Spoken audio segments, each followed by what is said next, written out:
it starts today at 7 p.m. tonight, and the first competition that goes down is the celebrity game. Now, I don't necessarily talk about the celebrity game that much because the game is it's mainly for entertainment. It's for it's a bunch of different celebrities from a bunch of different platforms, whether it be retired NBA stars, comedians, streamers now are getting into the celebrity game. Kai Cenat's getting into the celebrity game. Drewski's getting into the celebrity game. And with that in mind, it's really just for it's just for fun. So there's really no need to talk about it other than to just say tune in if you know any of these people. And the idea is that the streamers or the popular people, they go up against other popular people in a basic full court basketball game. Sometimes it's really fun how some of these players would react and how some of these players would play the game. I love watching how bad Ronnie 2K is at basketball. It's so funny. If you know, you know. And I also enjoy watching some of the people who are actually really good at basketball. I enjoyed watching Kevin Hart. He won the celebrity game MVP 4 times and then retired because he wanted to retire on top. Because he's short. It's really funny, but obviously that game is just for the sake of being fun, and that's all that that's meant to look at. Just have fun watching that game. And after that, at 9 o'clock, we have the Rising Stars game. And to my knowledge, the Rising Stars game is going to be divided with 4 teams, and the 4 teams are going to be playing against each other. So it'll be one team going against one team in one match at 9 o'clock, and then another team going up against another team at 9:30. And whoever wins between those two players those two teams in that matchup goes up against each other in the finals.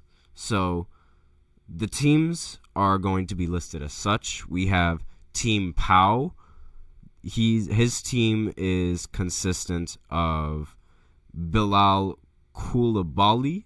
Again, forgive me if I mess up these names, but Jamie Jacquez Jr., Brandon Miller, Brandon Puzimski, Jabari Smith Jr., Kaysen Wallace, and Victor Wembanyama. So already Team Pau is my favorite just because he has Victor Wembanyama, one of my favorite players to watch in this league because he's just ridiculously tall and he is ridiculously overpowered.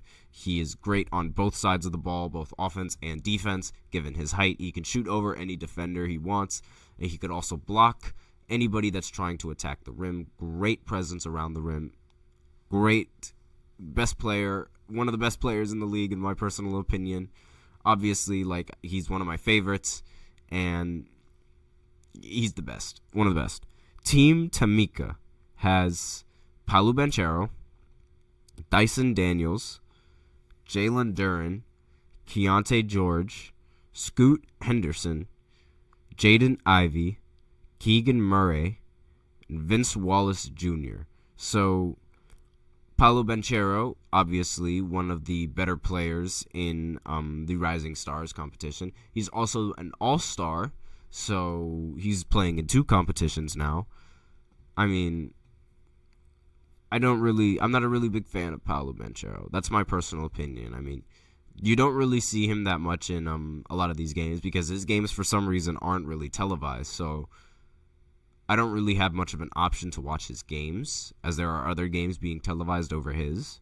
So, but regardless, I'm not a really big fan of him. That's my personal opinion. It's just, I don't know why. I'm just not a big fan. Team Jalen has Jordan Hawkins, Chet Holmgren, Walker Kessler, Derek Lively, Benedict Mathern, Shaden Sharp, Jeremy Sochan, and Jalen Williams. So again, they have the only other popular player on this list is Chet Holmgren, and Chet Holmgren is one of the runner-ups for Rookie of the Year. Obviously, Victor Wembanyama is the favorite to win Rookie of the Year. I personally think Victor Wembanyama is going to win the Rookie of the Year, but a lot of people believe that Chet is going to win because of his efficiency and team stat.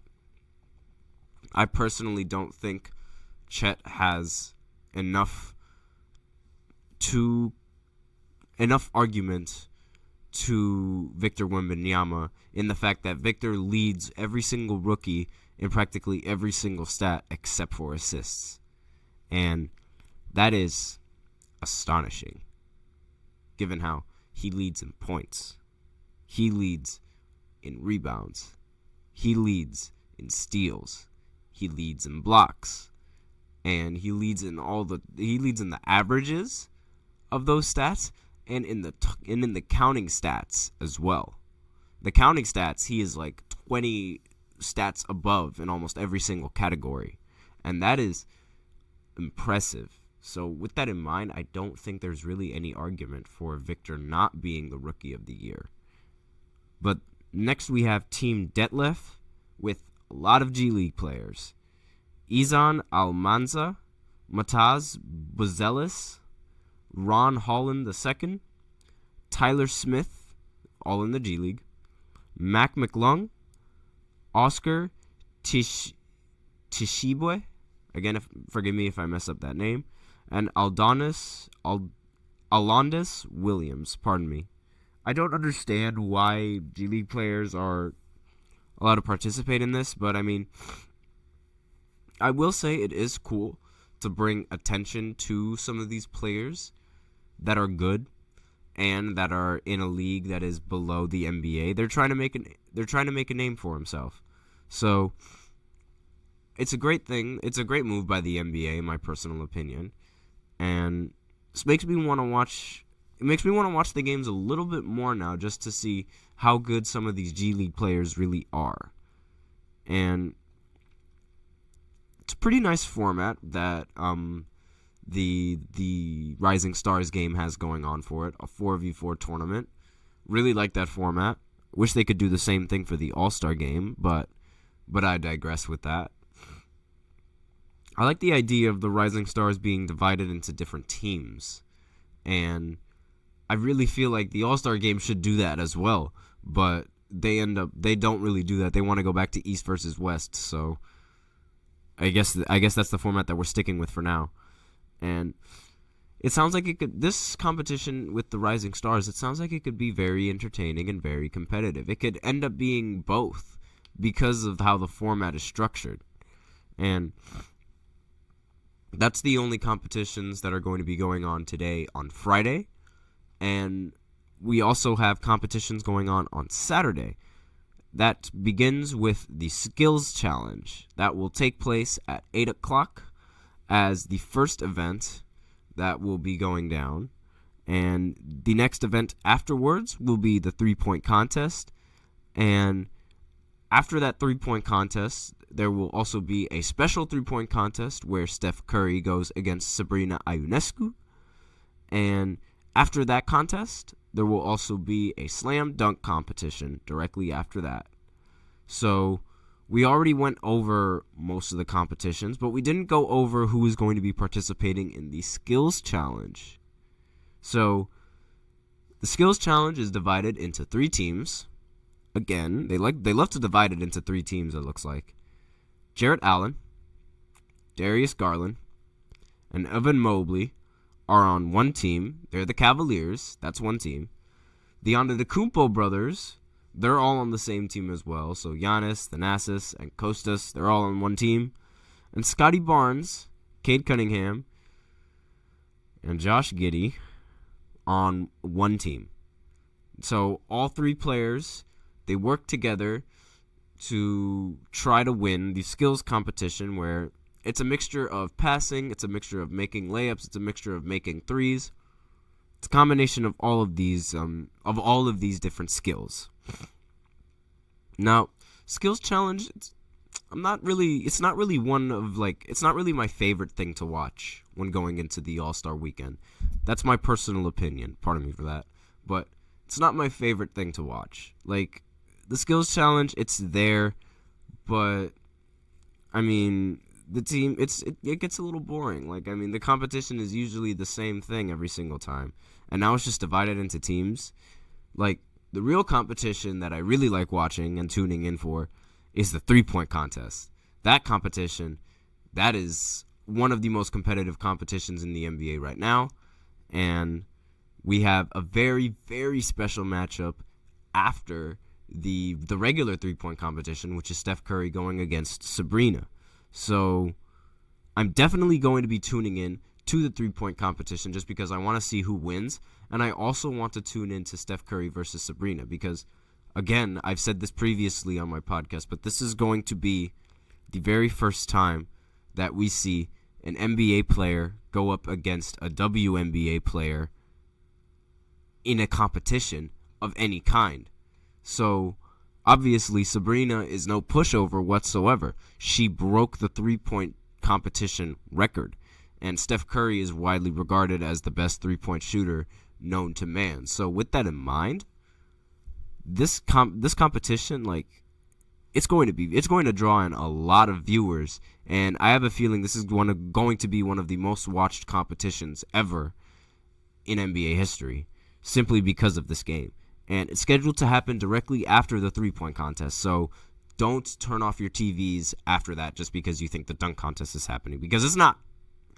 So stay in tune for watching for that three-point competition. I'm definitely going to stay in tune for that. And I already talked about the three-point contest, so you can check out my previous podcast, like my playlist on this podcast, to see my actual opinions and in actual detail of the rest of these competitions. But especially the slam dunk contest and the three-point contest. But the slam dunk contest, that's usually where I turn off the TV on Saturday. Like Aaron Gordon and Zach LaVine, that was when I watched the dunk contest. Those guys, they were some of the best dunkers that the league has ever seen in the dunk contest, and it's very sad that I don't get to see them anymore in the dunk contest. So I don't really watch it that much. I don't really like it. None of the players are like that interesting to me. Like, Ja Morant isn't in the dunk contest. Russell Westbrook isn't in the dunk contest. Aaron Gordon isn't in the dunk contest. They aren't in there, and I'm like, why can't we have some of these players in the dunk contest? And it just really irritates me.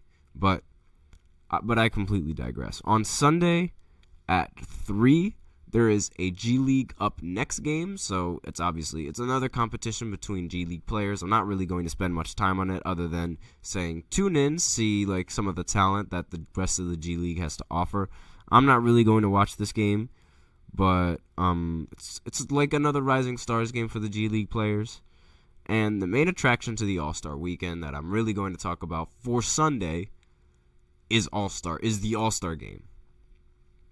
Returning to its original format, East versus West. So that means there is no draft, no need for an All-Star draft for any of these players, like no team captains. I mean, there are team captains. LeBron is the captain for the West, and Giannis is the captain for the East, but they don't draft their players. So they are going to be matching up against each other, East versus West. A lot of people didn't really like the format how it was a few years ago, so they reverted back to the original format. And I honestly, there's not really much to spend time on. A lot of these players, they really see this game to as a means to have fun, because that's what the All-Star game is. It's for a lot of the good players to have fun. They end up throwing a lot of lobs to each other. Now, in a lot of recent competitions, they ended up trying to see who can hit the deepest three. So that's always been very interesting to watch. So that's really the only thing that I needed to talk about for All-Star Weekend, because you can look at the rest of my videos for where I go in detail on the rest of these All-Star games. But again, in my personal opinion, these games turn into just a bunch of alley-oops back and forth. But with that, we're out of time for the second segment, so go ahead and tune in for the third segment, where I give a final recap of the games that went down yesterday, and some of my personal opinions on some of the franchises and how their seasons have progressed, as well. And tune in for the third segment as I go into revealing what the fourth segment of the show is afterwards. So I will get to that after this short break.